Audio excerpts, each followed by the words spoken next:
Kalau misalkan nanti ada yang formasinya itu linear dengan ijazah kita dan juga masih ada sisa formasi, tentunya berkaitan dengan urutan penempatan ini. Untuk guru honorer nantinya login ke akun SSCSN, kemudian memilih jenis seleksi P3K guru. Dan nantinya kita akan terdeteksi apakah kita itu masuk dalam kategori guru yang sudah lulus passing grade, apakah kita nanti mendapatkan penempatan ataukah tidak.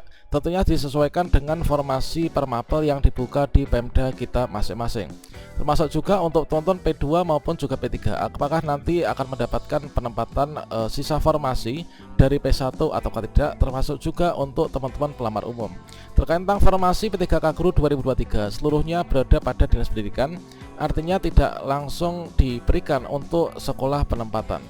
Dan selanjutnya untuk urutan penempatan dari formasi di Dinas Pendidikan diurutkan dari PG 2021, kemudian THK 2, honorer sekolah negeri masa kerja lebih dari 3 tahun, kemudian sisanya diberikan kepada pelamar umum termasuk lulusan PPG dan juga guru non-ASN yang terdiri dari guru sekolah negeri masa kerja kurang dari 3 tahun dan juga teman-teman guru honorer sekolah swasta.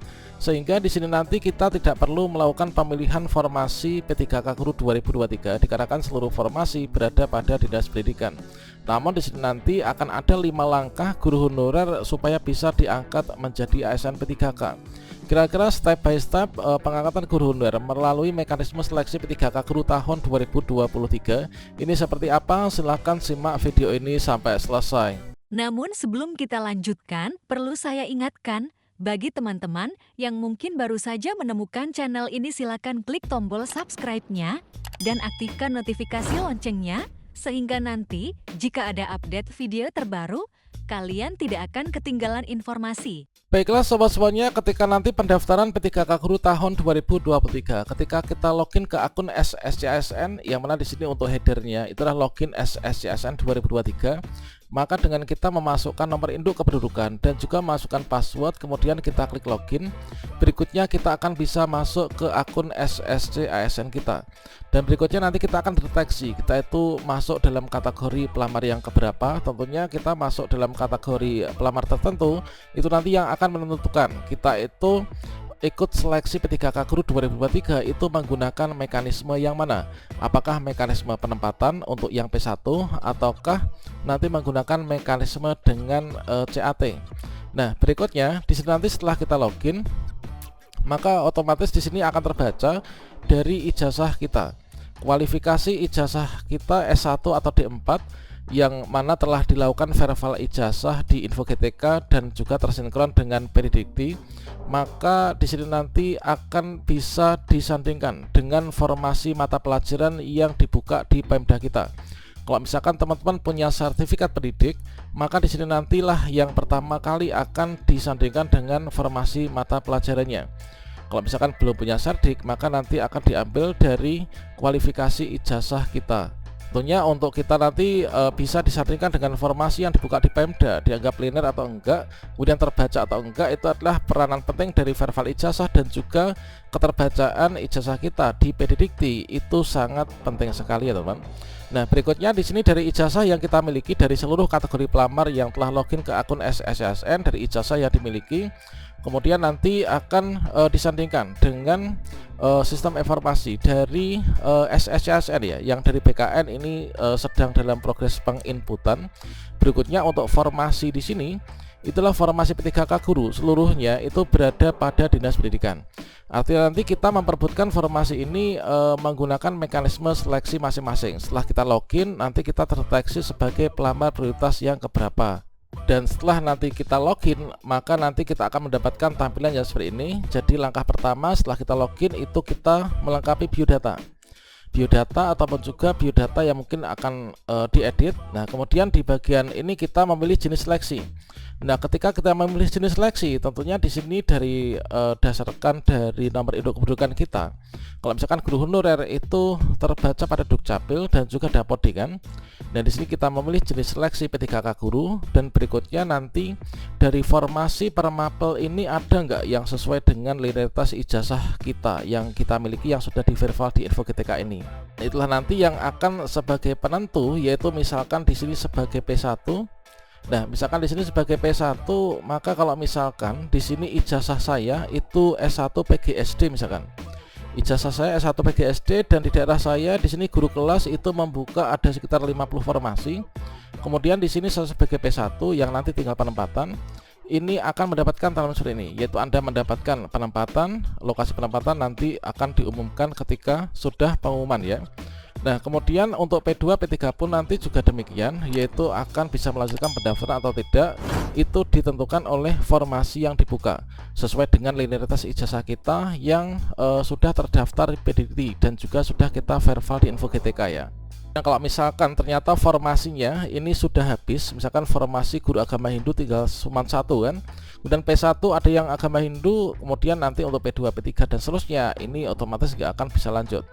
Nah, sebagai contoh untuk yang P3 itu adalah yang seperti ini, yaitu ketika kita memilih jenis seleksi P3K guru, kita masuk dalam kategori prioritas 3 atau guru honor sekolah negeri masa kerja lebih dari 3 tahun. Kemudian di sini nanti kita akan mendapatkan tampilan seperti ini, yaitu formasi sudah habis sehingga kita nggak bisa melanjutkan pendaftaran.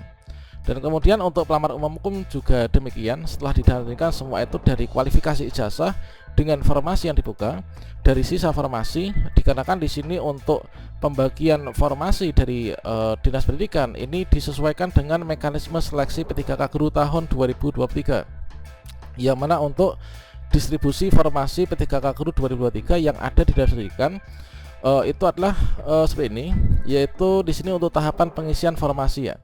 Jadi tahapan pengisian formasi di sini didasarkan dari yang pertama itu adalah diberikan untuk yang sudah lulus passing grade, otomatis yang seperti ini yang mendapatkan penempatan ini. Nah, di sini dari sesama PG pun itu akan di-ranking, diurutkan dari THK 2 dulu, kemudian guru sekolah negeri, lulusan PPG dan juga guru swasta. Kalau misalkan masih ada sisa formasi per mapelnya sesuai dengan ijazah yang kita miliki ini, maka nanti dilanjutkan untuk THK 2. Nah, di sini misalkan formasi guru kelas nih, formasi guru kelas P1 masih ada sisa, kemudian dilanjutkan untuk THK 2. Kemudian masih ada formasi dilanjutkan untuk honor sekolah negeri masa kerja lebih dari atau sama dengan 3 tahun. Kalau misalkan masih ada formasi, maka dibukalah seleksi P3K guru untuk pelamar umum, terdiri dari lulusan PPG, guru sekolah negeri masa kerja kurang dari 3 tahun dan juga guru swasta. Nah, setelah semua ini misalkan saja ini mendapatkan sisa formasi sehingga nanti bisa melanjutkan hingga tahap resume, maka nanti dari per kategori ini menggunakan mekanisme seleksi P3K guru tahun 2023, yang mana untuk mekanisme seleksi 2023 ini adalah untuk P1 yang lulus passing grade ini langsung penempatan. Jadi di sini nanti langsung penempatan, sisa formasi kalau misalkan di sini saya sebagai THK 2 berarti nanti menggunakan seleksi CAT. Ini adalah untuk di sini nanti kita ikut CAT, kemudian nanti kita ikut seleksi wawancara.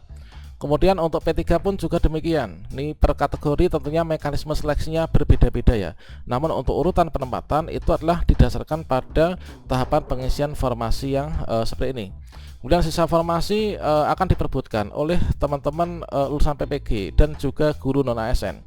Sehingga kalau misalkan kita mencermati hal ini, yang mana untuk seluruh formasi alokasi P3K seluruhnya berada di Dinas Pendidikan, artinya tidak lagi di sekolah A, sekolah B dan seterusnya. Ini formasi ibaratkan itu berada di langit itu ya. Kemudian kita dari per kategori pelamar ini login, kemudian di daerah kita membuka formasi atau enggak. Kemudian kalau misalkan masih buka formasi, ini nanti kita ikut seleksi menggunakan mekanisme seleksinya masing-masing. Siapa yang lulus itulah nanti yang akan mendapatkan formasi tersebut. Jadi ibaratkan kita itu mengikuti panjat pinang gitu ya teman. Jadi di sini kalau misalkan kita coba untuk 5 langkah untuk pengangkatan guru honorer yang tidak perlu memilih formasi ini adalah yang pertama. Yang pertama adalah di sini kita login dulu. Nah, yang pertama ini kita login atau membuat akun SSCASN. Nah, kemudian setelah kita login atau membuat akun SSCASN, nanti kita lihat apakah di sekolah di daerah kita, di Pemda kita ya, dinas pendidikan di provinsi maupun juga kabupaten kota, apakah dari ijazah yang kita miliki itu ada formasi yang dibuka yang linear dengan ijazah kita ini. Kalau misalkan nanti ada yang formasinya itu linear dengan ijazah kita dan juga masih ada sisa formasi tentunya berkaitan dengan urutan penempatan ini, maka nanti kita akan ditentukan apakah kita itu bisa lanjut atau enggak. Jadi yang kedua kita cek apakah ada formasi yang dibuka di Pemda kita sesuai dengan ijazah yang kita miliki. Nah, setelah dibuka nanti kita mengikuti mekanisme seleksi tahun 2023 berdasarkan dari per kategori kita ini. Kemudian dilihat lagi sekolah kita buka formasi enggak. Kalau formasi itu enggak buka ya sekolah itu, yaitu kebutuhan ya. Kalau di sekolah itu namanya kebutuhan. Di sekolah kita itu nanti menjadikan kelebihan guru enggak. Kalau misalkan tidak, berarti nanti kita lulus bisa ditempatkan di sekolah kita. Kemudian kalau misalkan kita lulus, nanti formasi ini masuk ke kita.